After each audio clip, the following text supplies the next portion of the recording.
अहम बैठक होनी है। जो जानकारी मिल रही है, सेना और प्रदर्शनकारियों के बीच अहम बैठक है और इसी पर सबकी निगाहें टिकी हुई हैं। ये बड़ी जानकारी अपने दर्शकों को बता दें, आज नेपाल के अंतरिम प्रधानमंत्री का ऐलान संभव है। 2 नाम इसमें आगे बढ़ रहे हैं और युवा नेताओं ने सुशीला कार्की का प्रस्ताव रखा है और सबसे ज्यादा जो चांसेस माने जा रहे हैं वो इन्हीं के ही माने जा रहे हैं। सुशीला कार्की, नेपाल में जो विद्रोह हुआ उसके बाद सरकार गठन की तैयारी है।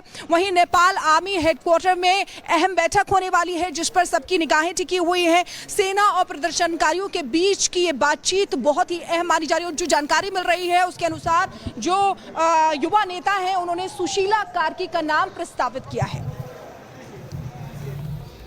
कि यह हिंदू राष्ट्र बनेगा नेपाल। नेपाल की सड़कों पर तांडव की तस्वीरों के बाद अब अघोषित शांति नजर आ रही है, लेकिन क्या ये शांति नेपाल में दोबारा राजशाही की आहटों को लेकर आ रही है? नेपाल की अंतरिम सरकार की कमान किसके हाथों में होगी, ये भी तय हो चुका है। आपको हमारी इस रिपोर्ट में दिखाते हैं नेपाल में तख्ता पलट के बाद क्या कुछ हालात हैं, देखिए।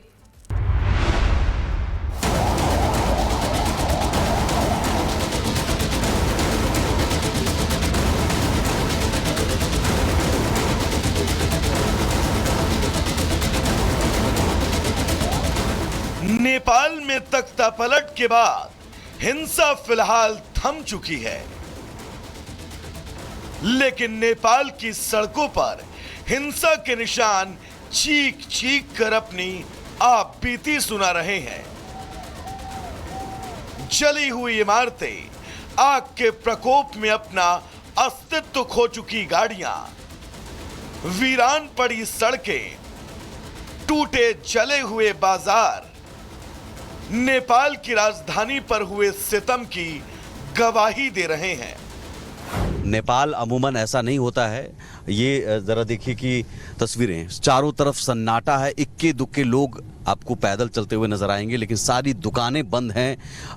कर्फ्यू को पूरी तरह से लागू किया गया है और ये कोशिश है कि कहीं से भी कोई लोग ना आए।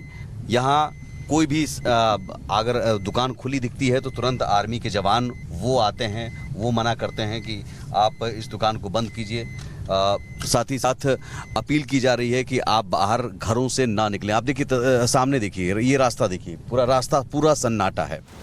लेकिन इन सब के बीच एक सवाल जो सभी के जहन में है कि आखिर अब नेपाल की सत्ता पर कौन विराजमान होगा।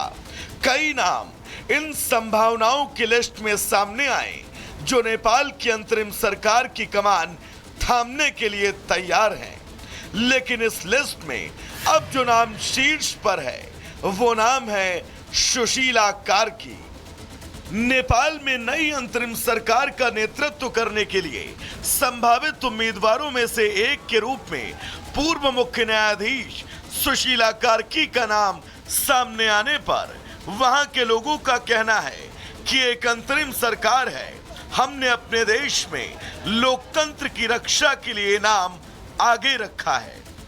सुशीला कार्की नेपाल की अंतरिम प्रधानमंत्री बन सकती हैं। इस मुद्दे पर जनजी प्रदर्शनकारियों ने वर्चुअल बैठक बुलाई जिसमें 5000 से ज्यादा युवाओं ने हिस्सा लिया और सबसे ज्यादा समर्थन पूर्व चीफ जस्टिस सुशीला कार्की को मिला। लेकिन नेपाल में अंतरिम सरकार के बीच यह हालात, इन हालातों में भारत के हित को भी समझना बहुत जरूरी है। तो चलिए समझते हैं भारत और सुशीला कार्की के बीच आखिर क्या रिश्ता है। 7 जून 1952 को विराटनगर नेपाल में सुशीला कार्की का जन्म हुआ। उन्होंने काशी हिंदू विश्वविद्यालय से साल 1975 में राजनीति शास्त्र से एमए की डिग्री हासिल की। बीएचयू की पूर्व छात्र के तौर पर उनकी पहचान निश्चित ही भारत और नेपाल के संबंधों को मजबूत करेगा। सुशीला कार्की नेपाल की पूर्व मुख्य न्यायाधीश रही हैं और इस पद पर आसीन होने वाली पहली और एकमात्र महिला हैं। कार्की 11 जुलाई 2016 को मुख्य न्यायाधीश बनी थी। यानी कि सुशीला कार्की अगर नेपाल की प्रधानमंत्री के तौर पर आगे आती हैं तो भारत के परिप्रेक्ष्य से ये बहुत सकारात्मक होगा। अब ऐसे में इंतजार करना होगा कि नेपाल में आंतरिक सरकार की कमान आखिर किसके हाथों में सौंपी जाती है। नेपाल आने हेडक्वार्टर में आज बहुत बड़ी बैठक होनी है, जो जानकारी मिल रही है। सेना और प्रदर्शनकारियों के बीच अहम बैठक है और इसी पर सबकी निगाहें टिकी हुई हैं। ये बड़ी जानकारी अपने दर्शकों को बता दें, आज नेपाल के अंतरिम प्रधानमंत्री का ऐलान संभव है। 2 नाम इसमें आगे बढ़ रहे हैं और युवा नेताओं ने सुशीला कार्की का प्रस्ताव रखा है और सबसे ज्यादा जो चांसेस माने जा रहे हैं वो इन्हीं के ही माने जा रहे हैं। सुशीला कार्की, नेपाल में जो विद्रोह हुआ उसके बाद सरकार गठन की तैयारी है। वहीं नेपाल आर्मी हेडक्वार्टर में अहम बैठक होने वाली है जिस पर सबकी निगाहें टिकी हुई है। सेना और प्रदर्शनकारियों के बीच की ये बातचीत बहुत ही अहम मानी जा रही है। जो जानकारी मिल रही है उसके अनुसार जो युवा नेता हैं उन्होंने सुशीला कार्की का नाम प्रस्तावित किया है कि यह हिंदू राष्ट्र बनेगा नेपाल। नेपाल की सड़कों पर तांडव की तस्वीरों के बाद अब अघोषित शांति नजर आ रही है, लेकिन क्या ये शांति नेपाल में दोबारा राजशाही की आहटों को लेकर आ रही है? नेपाल की अंतरिम सरकार की कमान किसके हाथों में होगी, ये भी तय हो चुका है। आपको हमारी इस रिपोर्ट में दिखाते हैं नेपाल में तख्ता पलट के बाद क्या कुछ हालात हैं, देखिए।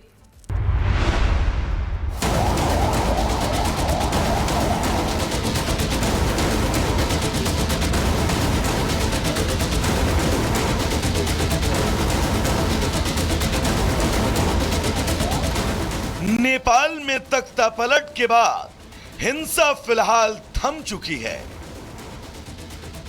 लेकिन नेपाल की सड़कों पर हिंसा के निशान चीख चीख कर अपनी आप बीती सुना रहे हैं।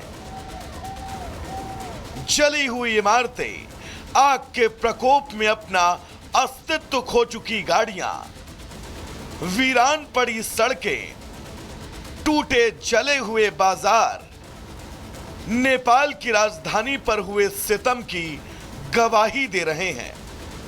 नेपाल अमूमन ऐसा नहीं होता है। ये जरा देखिए कि तस्वीरें, चारों तरफ सन्नाटा है, इक्के दुक्के लोग आपको पैदल चलते हुए नजर आएंगे, लेकिन सारी दुकानें बंद हैं। कर्फ्यू को पूरी तरह से लागू किया गया है और ये कोशिश है कि कहीं से भी कोई लोग ना आए। यहाँ कोई भी अगर दुकान खुली दिखती है तो तुरंत आर्मी के जवान वो आते हैं, वो मना करते हैं कि आप इस दुकान को बंद कीजिए। साथ ही साथ अपील की जा रही है कि आप बाहर घरों से ना निकलें। आप देखिए, सामने देखिए, ये रास्ता देखिए, पूरा रास्ता पूरा सन्नाटा है। लेकिन इन सब के बीच एक सवाल जो सभी के जहन में है कि आखिर अब नेपाल की सत्ता पर कौन विराजमान होगा। कई नाम इन संभावनाओं की लिस्ट में सामने आए जो नेपाल की अंतरिम सरकार की कमान थामने के लिए तैयार हैं। लेकिन इस लिस्ट में अब जो नाम शीर्ष पर है वो नाम है सुशीला कार्की। नेपाल में नई अंतरिम सरकार का नेतृत्व करने के लिए संभावित उम्मीदवारों में से एक के रूप में पूर्व मुख्य न्यायाधीश सुशीला कार्की का नाम सामने आने पर वहां के लोगों का कहना है कि एक अंतरिम सरकार है, हमने अपने देश में लोकतंत्र की रक्षा के लिए नाम आगे रखा है। सुशीला कार्की नेपाल की अंतरिम प्रधानमंत्री बन सकती हैं। इस मुद्दे पर जनजी प्रदर्शनकारियों ने वर्चुअल बैठक बुलाई जिसमें 5000 से ज्यादा युवाओं ने हिस्सा लिया और सबसे ज्यादा समर्थन पूर्व चीफ जस्टिस सुशीला कार्की को मिला।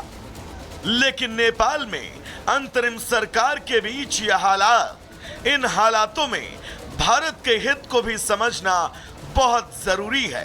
तो चलिए समझते हैं भारत और सुशीला कार्की के बीच आखिर क्या रिश्ता है। 7 जून 1952 को विराटनगर नेपाल में सुशीला कार्की का जन्म हुआ। उन्होंने काशी हिंदू विश्वविद्यालय से साल 1975 में राजनीति शास्त्र से एमए की डिग्री हासिल की। बीएचयू की पूर्व छात्र के तौर पर उनकी पहचान निश्चित ही भारत और नेपाल के संबंधों को मजबूत करेगा। सुशीला कार्की नेपाल की पूर्व मुख्य न्यायाधीश रही हैं और इस पद पर आसीन होने वाली पहली और एकमात्र महिला हैं। कार्की 11 जुलाई 2016 को मुख्य न्यायाधीश बनी थी। यानी कि सुशीला कार्की अगर नेपाल की प्रधानमंत्री के तौर पर आगे आती हैं तो भारत के परिप्रेक्ष्य से यह बहुत सकारात्मक होगा। अब ऐसे में इंतजार करना होगा कि नेपाल में आंतरिक सरकार की कमान आखिर किसके हाथों में सौंपी जाती है।